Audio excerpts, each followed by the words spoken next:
Somehow, I had fallen asleep on the couch in the middle of an investigation until someone nudged me awake. But when I opened my eyes, no one was there. I'm Tom Stewart, and this is my paranormal story.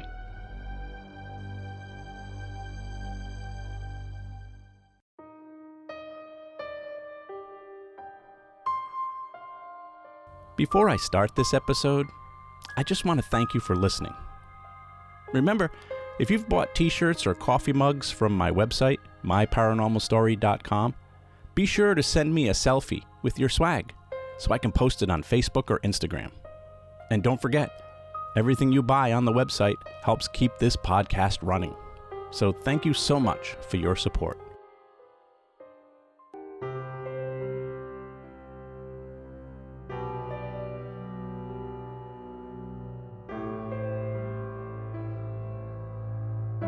It was probably 2007 or so, and I was doing my best to be a quality paranormal investigator and case manager for Rise Up Paranormal. At the time, we were actively trying to get our name out there, to help people with their haunted home situations, and to hopefully find ways to be invited to investigate historic and interesting places around New England. Sometimes I would send out unsolicited emails to places I'd heard were haunted. There was no shortage of those in the New England area. But then one day, I was reading a message board on some paranormal website that I stumbled across. There was a gentleman on there talking about paranormal activity taking place at his business.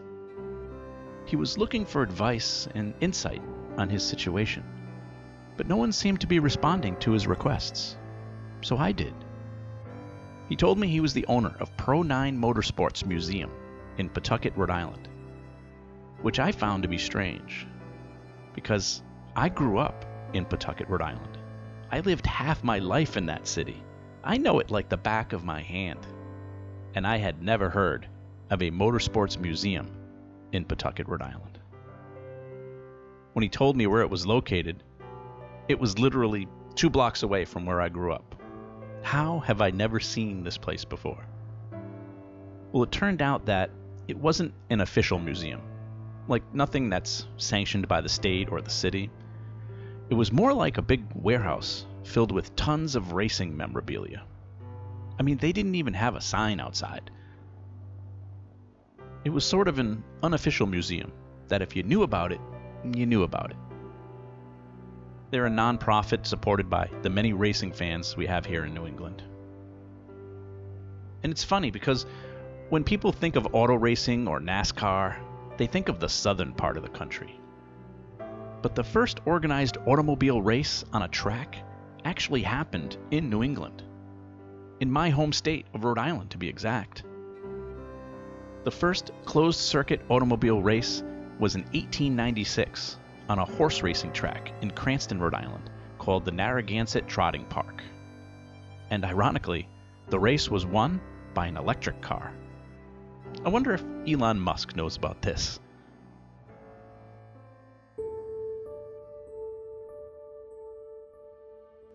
Auto racing in New England quickly caught on, with tracks and leagues popping up in New Hampshire, Massachusetts, Connecticut, and all across Rhode Island. And pretty soon, auto racing was all over the country. I mean, if there's one thing we Americans love to do, it's racing. And this hidden gem of a museum in Pawtucket, Rhode Island, is filled with thousands of pieces of memorabilia from the golden age of New England auto racing. You just wouldn't know it from the outside. The 2-story tall warehouse sort of blends into the surrounding neighborhood. I mean, you could walk by it and have no idea it was a racing museum. I know because I literally have. And unless you know where it is, you'd probably never find it.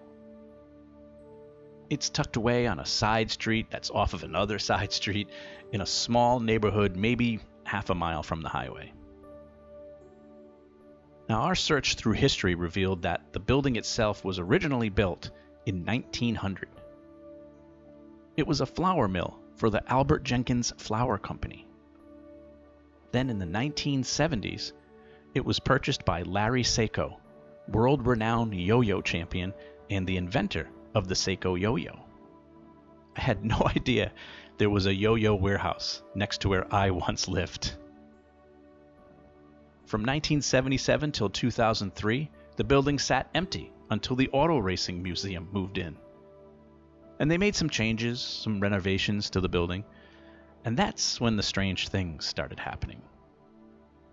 Quite often in paranormal investigation, you find that renovations or physical changes to a property will often stir up paranormal activity.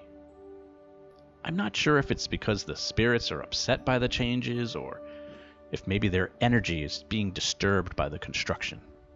But for some reason, it seems to be a common cause.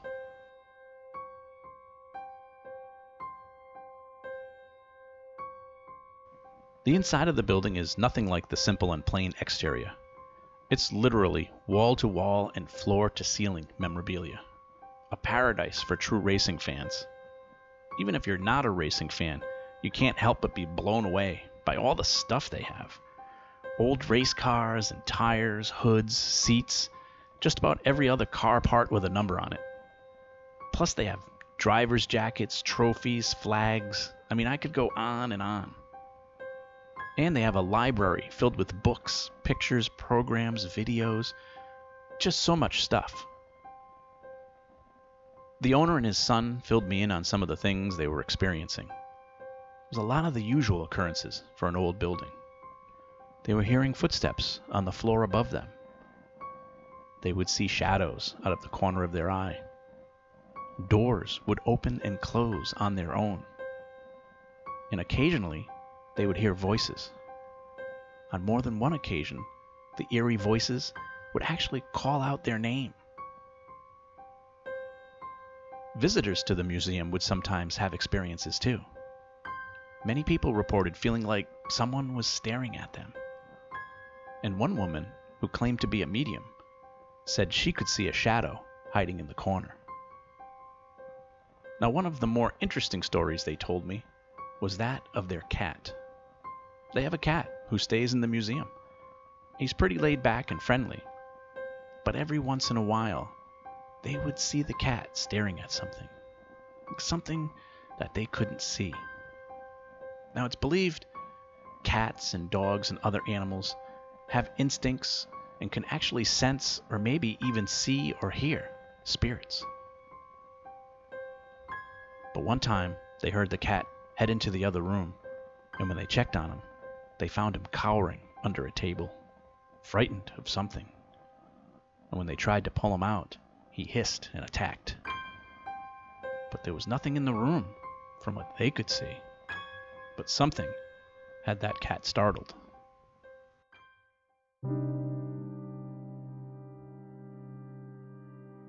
They agreed to let us have the run of the place one night, just to see what we could come up with. And to be honest, in most cases, we don't usually end up experiencing the same things as our clients do. Mainly because it's their space. They're the ones there all the time. And we're just there for a few hours. So it's rare that we'll have similar experiences. But on this particular night, we found ourselves firmly placed in their shoes. It was just a few of us investigating. Despite the building being so large, it's filled with so much stuff that it made sense to have a smaller crew.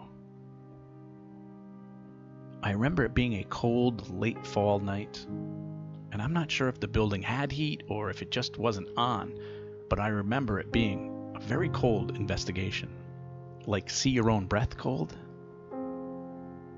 We set up our usual equipment, infrared cameras, audio recorders, and we did base readings for EMFs in all the rooms. But we no sooner finished setting up Command Central when we started hearing noises. Shh! Do you hear that? Are those footsteps upstairs? We headed up the steep, creaky stairs and looked around, and of course, no one was there. Already, I was starting to get a little creeped out. We slowly walked around the rooms, half investigating and half admiring all of the interesting items on display. Some of the rooms looked more like a racing fan's man cave than a museum, but still impressive all the same. In one of the rooms, Chris decided to try an experiment. I love when investigators think outside the box, and this was a great one. Chris figured that since it's believed that spirits use electromagnetic energy to manifest themselves through sight or sound or touch, that maybe they could manipulate a touch screen. So he set up a tablet on a table and opened up a blank document. And he set it up so all the letters from the keyboard were on the touch screen. These screens work with the tiniest bit of electrical charge from our fingers. So the idea was maybe a spirit could manifest enough energy to touch some of the letters on the screen and spell out a word. It would sort of be like a digital Ouija board. And even though spirits don't know what a tablet is, they probably know what a typewriter is. So after the tablet was set up, we started asking questions, hoping for a response on the screen. Can you tell us your name? Were you a race car driver? Did you used to work here? For about 20 minutes or so, we continued to ask questions like that, but there were no responses. Then I decided to ask this question. Did you die in a racing accident? And all of a sudden, we heard a door slam from downstairs. We ran down to see if someone had come in the front door, but no one was there. Maybe it was the door to the garage. So we headed to the back of the building and inspected the door. It was a big heavy door with a glass window in it. It separated the garage from the rest of the building. When we went inside and looked around, there wasn't much there. I mean, it was pretty crowded in there. There's several old race cars and all sorts of stuff on the floors and walls. We had to slowly zigzag our way through all the items they had on display. And it was even colder in the garage. And you could smell that distinct car smell. I don't know if it's rubber or exhaust, but it was just a smell that made you think of cars. But other than that, there was no one else in there.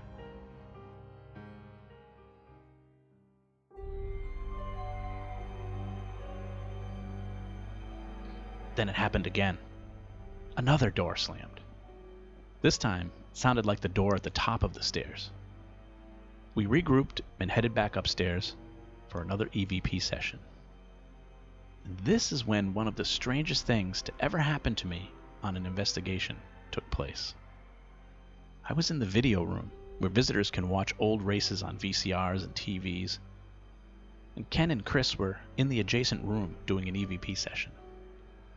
I was just slowly walking around the room, again just trying to tune in to everything around me. That's when I decided to sit down on one of the couches. And before I knew it, I was laying down on the couch. I remember saying to myself, I should get up. I feel like I'm going to fall asleep. And the next thing I know, I can feel someone nudging me to wake up. Somehow, I'd fallen asleep, almost instantly. But it wasn't that late at night, and I wasn't sleepy at all, really. Not till I sat on that couch. And who the hell's nudging me? I opened my eyes expecting Ken and Chris to be standing there laughing at me, but the room was empty. It was just me laying there with my flashlight still in my hand. I could hear Ken and Chris in the other room wrapping up their EVP session, which means I must have been out cold on that couch for at least 20 minutes. I stood up feeling a little dazed. That where am I, how did I get here kind of feeling. I looked around the room with the flashlight, and in the corner, towards the end of the couch, there was an old driver's jacket on display, hanging from the ceiling, and it was turning on its own. Like it's on a hanger, hanging from a hook, and somehow it's turning from the right to the left as if someone was checking it out. And now this is a heavy leather jacket, There's no way a breeze or any kind of a light wind would be doing this. Hey guys, you need to come in here. We stood there watching the jacket turn as far as it could, and then stopped and started turning back again in the opposite direction. And then it stopped and never moved again.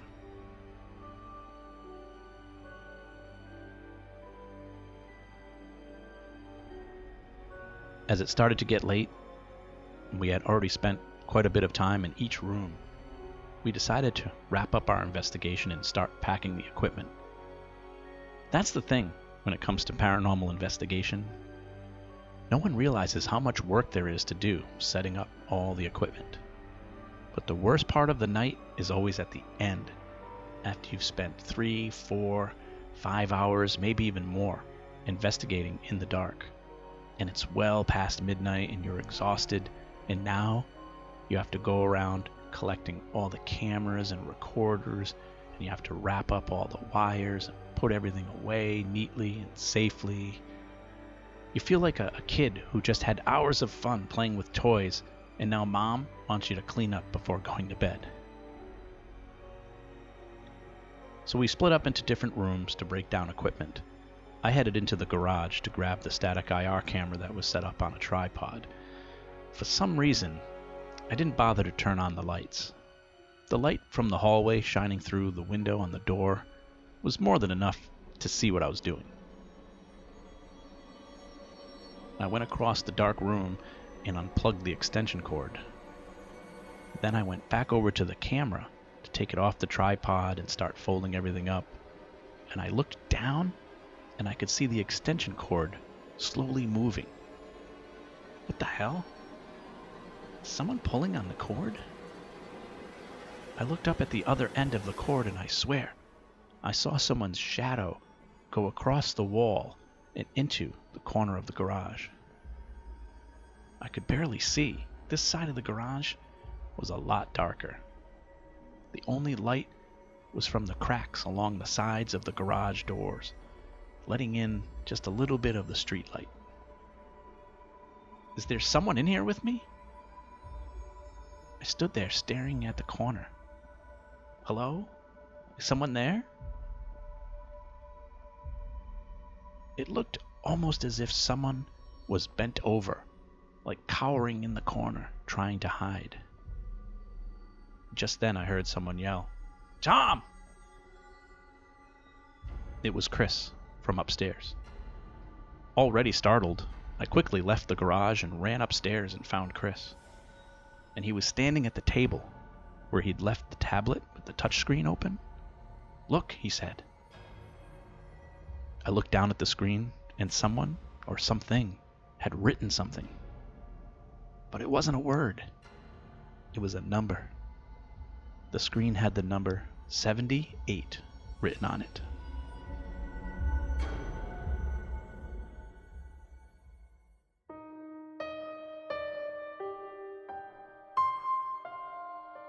My Paranormal Story is written, produced, and narrated by me, Tom Stewart. Music from this episode courtesy of Kevin MacLeod at Incompetech.com. If you enjoy my stories and would like to support the podcast, you can go to buymeacoffee.com/myparanormal or just click on the donate button on my website at myparanormalstory.com. I also have t-shirts and coffee mugs for sale. Unfortunately, podcasts cost money and your support helps me keep this podcast running. So thank you for your support. Please don't forget to subscribe so you'll know when I've added new episodes, and feel free to follow me on Facebook and Instagram. Just search for My Paranormal Story. If you have a podcast and you'd like to have me as a guest, or if you would like to ask me a question or tell me your paranormal story, you can email me at myparanormalstorypodcast@gmail.com. Thanks for listening. I'm Tom Stewart, and this is My Paranormal Story.